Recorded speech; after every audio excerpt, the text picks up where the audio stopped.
Hello everyone out there on the internet, I am Jack.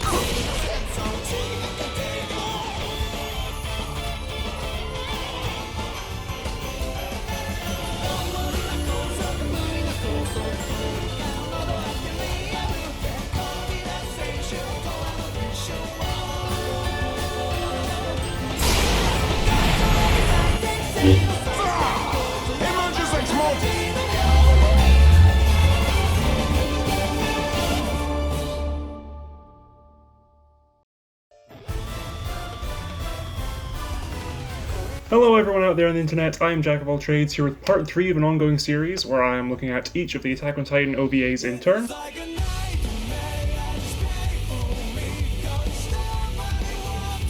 If you want to check out the previous 2 parts on Ilse's Notebook and A Sudden Visitor, links to the playlist will be in one of these corners.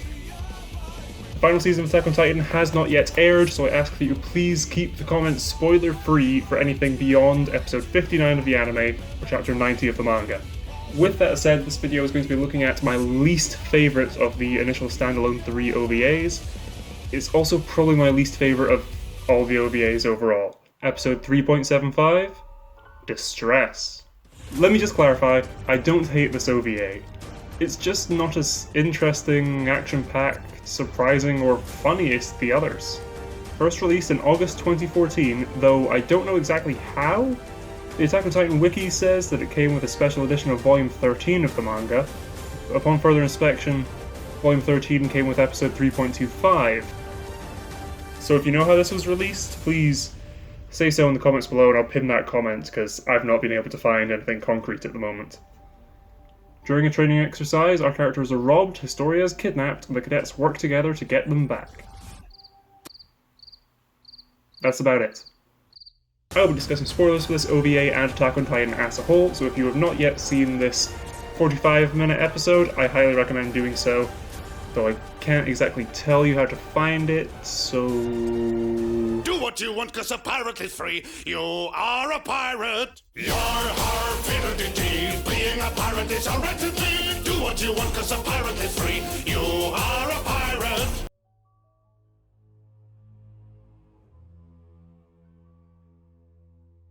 We open for the last time with these OVAs with Gurren no Yumiya blasting. We open with Eren, Jean, Sasha, Connie, Armin, and Mina looking on as someone holds a blade to Historia's throat. She was going by Krista at this point in the anime, so I'm going to stick to that for simplicity's sake. We then cut to one day earlier. Alright, well, I'm not a huge fan, personally, of the whole 3 weeks earlier teaser thing. I feel like, we should start our stories where they begin, not start them where they get interested. Get out. Armin's narration, with some animated maps and further flashbacks, explain what the exercise is for. 2 groups, one led by God's gift to man, Marco, and the other led by Thomas. Each group has a scribe to keep record, Armin and Mikasa respectively. They will both head to a set location, recover a planted item, and return via the other group's route. They get some cute scenes of the characters interacting. Marco's group start talking about a nearby lizard, Jean taking the idea of hunting it as an excuse to ride off ahead. Eren stops him from killing it and they start butting heads as they argue. Sasha ending it by exclaiming how delicious the lizards are, sounding disappointed, saying that the lizard could have fed the whole group as they move on. As the sun sets, we cut back to Thomas's group, Daz explaining that he put down the ODM gear, but now it's gone. The group find a couple of dead campfires, deducing the thieves' numbers, while nearby tracks indicate horses and cart. Before turning back to inform Shardis, they decide to push on and warn Marco's team. Speaking of which, Team Marco sits around their campfires eating rations, as Jean and Eren start arguing again. It quickly turns physical, the rest of the group trying to de-escalate things. Aside from Sasha, who still wishes they had caught that lizard, Krista spots a shadow moving behind the tree line, but silences herself, not wanting to get involved in the shouting match. Jumping forward, the rest of Marco's team asleep, Krista sits alone by a pond, but with a scream the team awake to find masked men holding them at gunpoint. Eren tries to fight back, Jean tries to run, only to be grazed by a shot, stopping in place. Here we get our only ad break card, simply reiterating the goal of the exercise as told to us at the start of the OVA. We cut back with the men loading the stolen ODM gear into a wagon, taking Krista as a hostage to prevent the cadets from following them, saying they'll release her en route. As the bandits leave, Aaron chastises the team for not fighting back, but Jean argues that Aaron's actions put their lives at risk. Marco calls off the exercise, but Aaron stomps off, wanting to pursue. Jean follows him, mocking him for going off without a plan, because he wants to come too. The song's chorus kicks in as we see the rest of the team ready to come with. Sasha's survival knowledge helps them figure out where the bandits made camp, while Armin strategizes a plan to delay the bandits, redirecting their route by blocking a road. The group workshop a bit, Aaron pointing out a flaw, Marco coming up with a solution. This is my favourite bit of the episode, seeing the team work together, because honestly Jean and Aaron's arguing gets very repetitive in this OVA. Aaron and Jean ambush the wagon with the ODM gear, getting the drop on the men, but a rogue shot from the leading wagon causes theirs to crash. The remaining bandits getting away, Marco takes the lead as they suit up, now pursuing with their own ODM gear. Armin sets off a flare, and we get some very nice shots of Aaron and Jean using their ODM gear. One more simple and one more dynamic. Working together, they cut loose the horse from the wagon, causing it to crash. As the sun rises, Marco's team approach the wagon, but stop short.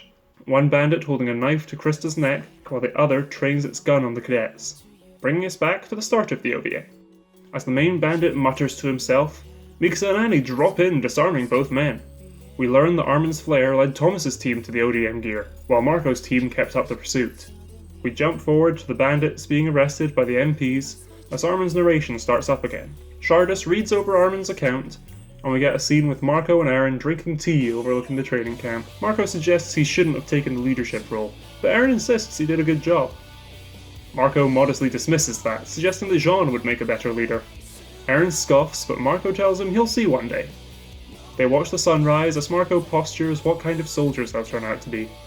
Armin's narration ends telling us the current year, stating the cadets only have 2 more until their first deployment. Cue the ED.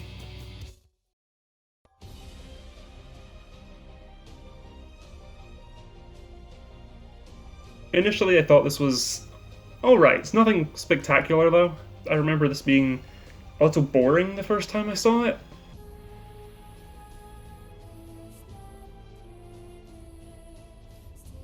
It's better than I remember it being. If you haven't watched it for a while, I recommend rewatching it. Starting with Thomas's team, it's nice to see more of Thomas and Daz, who were both very short-lived characters in Season 1. Bertolt, Reiner and Annie are just there being themselves. Mikasa being made scribe is nice, as it reminds me when a school teacher takes the more capable kids and gives them a different job to do, letting other students have a chance to shine. I had no clue who the other 2 members of Thomas's team were without looking up their names. I know they both died in the Battle of Trost, but that's fine because the focus of the story is on Marco's team. Mina is just kind of there, but it's nice to see her again. Stories like this help to sell Aaron and Armin's shock at their squad mates being wiped out in the Battle of Trost by giving them a bit more screen time. Connie, Sasha and Armin are their usual selves, while Jean and Aaron bite each other's heads off every second they get throughout this OVA. While I did find this to be a bit tedious, it does make their team up, especially this shot, all the more cathartic. This serving as the first real time they work together in the show. Marco was good throughout the episode, but his talk to Aaron is what elevates it to being brilliant, as he insists that Jean will make a great leader despite his goal to live a comfy life in the military police. Something Marco then repeats to Jean in the main series and is paid off in episode 8. Jean leading the remaining 104ths to the HQ. And that last line, wondering how he and his friends would turn out in the end, is so sad given that not only would he die, but he would die still a cadet, but disarmed and left to be eaten by a titan. Those he thought were his friends that he's talking about in this moment. There is a slight timeline issue with this OVA. It's listed as episode 3.75, but the ending narration states that the year is 848, so that would make this take place before the other 2 standalone OVAs rather than after. My biggest takeaway from this OVA, however, comes from a small line. The main bandit's little muttering monologue towards the end. I either missed it or just forgot about it the first time I watched, but it serves as a nice bit of world building. He bemoans that he survived the fall of Wall Maria but is now left with no land to cultivate. As such, he turns to the life of a criminal in order to survive. He mentions how he always told his daughter not to be a burden to others, suggesting that he's either doing this to make ends meet and to support her, or he's reflecting upon this as she died during the fall of Maria. He also asserts earlier in the episode, as he takes their ODM gear, that There's no point in the cadets having them, as they won't be able to rid the world of Titans anyway. This could be seen as him mocking them, but with the context of his monologue at the end, I think it's more likely that, having witnessed the horror of the Titans, these monsters, as he fled his home, lost his family, he now believes there's no hope, no point in fighting back against these creatures. Again, a nice subtle bit of world building just from these 3 lines, telling us that many of the refugees no doubt turned to a life of crime to survive within Walrose. Most of said refugees likely completely giving up hope humanity will be able to reclaim land. As I said, this is my least favourite of the OVAs, though it's by no means bad. It's certainly not as bad or bland as I initially thought. In contrast to looking at my least favourite this week, in the next 2 coming we'll be looking at probably my favourite of the OVAs, episodes 0.5 A and B, A Choice with No Regrets. I know this video was relatively short compared to the rest of them, I just didn't have much to say on this one. I do, however, have a lot more to say on next week's, so if you want to stay tuned, consider hitting subscribe, all the usual stuff, and until next week, I'm playing through the Isle of Armor. See you guys next time. Bye.